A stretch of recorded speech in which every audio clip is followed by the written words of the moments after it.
Hello বন্ধুরা, চলে এসেছি নতুন একটি ভিডিও নিয়ে। আজকের ভিডিওতে আমি আলোচনা করতে চলেছি ডব্লিউবিএসএসসি স্কুল সার্ভিস কমিশনের এসএলএসটি নিয়োগকে কেন্দ্র করে। তো তোমাদের যে বিষয়টি বলে রাখি, এর আগের দিন ডব্লিউবিএসএসসির যে চেয়ারম্যান, সেই চেয়ারম্যান কিন্তু একটি স্পিচ দিয়েছিল। স্পিচে কী বলেছে সেই বিষয়টি নিয়ে আমি বিস্তারিত আলোচনা করব। তো ভিডিওটি স্কিপ না করে ভিডিওটি সম্পূর্ণ দেখতে থাকো, এবং তুমি যদি আমার চ্যানেলে নতুন হয়ে থাকো তাহলে লাইক, কমেন্ট, শেয়ার এবং সাবস্ক্রাইব করতে ভুলবে না। তাহলে শুরু করছি এসএলএসটি নিয়োগের ব্যাপারটা নিয়ে। তো এসএলএসটি নিয়োগ নিয়ে এই মুহূর্তে দুটো আপডেট রয়েছে। প্রথম আপডেট, হাইকোর্টেও কিন্তু এসএলএসটি নিয়োগ নিয়ে তোমাদের একটা কেস চলছে অলরেডি। আর অ্যাকচুয়ালি তিনটে আপডেট রয়েছে, আরেকটা বলি।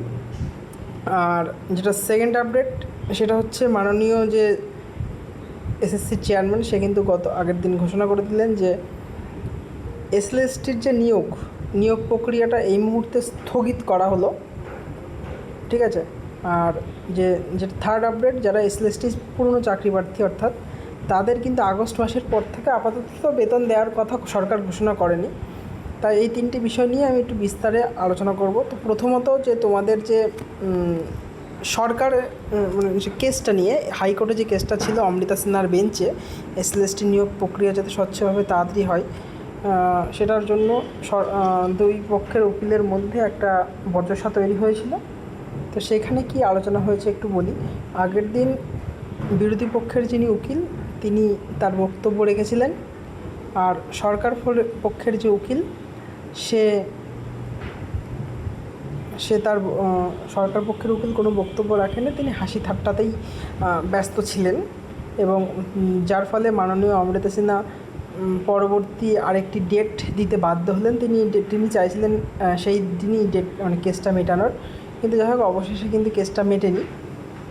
এবং থার্ড যেটা আপডেট এই মুহূর্তে বলি, যে মাননীয় চেয়ারম্যান, আমাদের এসএসসি চেয়ারম্যান, তিনি হচ্ছে আগের দিন ঘোষণা করে দিলেন যে প্রাইমারি রিক্রুটমেন্টের যে ইন্টারভিউ সেটা আর এসএলএসটি নিয়োগ সেটা আপাতত স্থগিত করা হলো। সুপ্রিম কোর্টে তারা যাবে এবং গিয়ে যে সমস্ত সমস্যা আছে সেই সমস্যার বিরুদ্ধে মামলা করা হবে, এবং সুপ্রিম কোর্ট যা রায় দেবে সেই রায়ের বেসিসেই আগামী দিনে এসএলএসটির নিয়োগটা কিন্তু হবে। এবার আমার প্রশ্ন হলো, এতদিন তারা যায়নি কেন? এখন এই মুহূর্তে দাঁড়িয়ে যেখানে এসএলএসটি নিয়োগটা খুব তাড়াতাড়ি যদি না করা হয়, টিচার রিক্রুটমেন্ট এতদিন এমনিতেই হয়নি, তার মধ্যে এই সমস্যাটা যদি হয় তাহলে সেটা খুব বাজে দেখাবে। হ্যাঁ, তাই আমি বলি একটা বিষয়, যে এই নিয়োগ প্রক্রিয়াটা তাড়াতাড়ি করার চেষ্টা করুন। আপনারা যাই করবেন এই নিয়োগটা একটু তাড়াতাড়ি করুন। আর এর সাথে যেটা বলে দিই, যারা পুরনো এসএলএসটি চাকরি প্রার্থী তাদের কিন্তু আগস্ট মাসের পর থেকে বেতন আর দেওয়া হবে না, মানে বেতন বন্ধ হয়ে যাবে। কারণ হচ্ছে সরকার পক্ষ থেকে বলা হয়েছিল যে আগস্ট মাসের মধ্যে তোমাদের রিক্রুটমেন্টটা কমপ্লিট করে দেওয়া হবে, কিন্তু সেই রিক্রুটমেন্টটা এখনও পর্যন্ত কমপ্লিট হয়নি আর বেতনও বন্ধ। তাহলে তাদের যারা সরকারি চাকরি করতো আর কি, মানে যাই হোক তাদেরকে আগস্ট মাস পর্যন্ত বেতন দেওয়ার কথা বলা হতো, তবে তাদের কি হবে। তো এ প্রসঙ্গে আমি তোমাদেরকে বলে রাখি, তোমাদের কিন্তু আন্দোলনে নামতে হবে। আন্দোলনে একমাত্র উপায় শান্তিপূর্ণ আন্দোলন করবে। তোমাদের বলছি না যে লাঠি লাঠা নিয়ে আন্দোলন করো, শান্তিপূর্ণভাবে আন্দোলন করো, আন্দোলনে অংশগ্রহণ করো, প্রত্যেকে এসে আন্দোলন করো। এবং প্রথমত সোশ্যাল মিডিয়াতে মেইল ক্যাম্পেনিং করতে পারো তোমরা। ডব্লিউবিএসএসসির যে অফিসিয়াল জিমেল, সেই জিমেলে তোমরা মেইল ক্যাম্পেনিং করতে পারো। এই আপাতত মেইল ক্যাম্পেনিং করার পরে তোমরা হচ্ছে রাস্তায় নেমে ধর্ণা দাও বা আন্দোলন করো, এটা করতে পারো। এটা একমাত্র এই মুহূর্তে দাঁড়িয়ে উপায়। তাছাড়া কিন্তু সরকারের যদি টনক নড়াতে হয় তাহলে তোমাদের আন্দোলনে অর্থাৎ মাঠে কিন্তু নামতে হবে।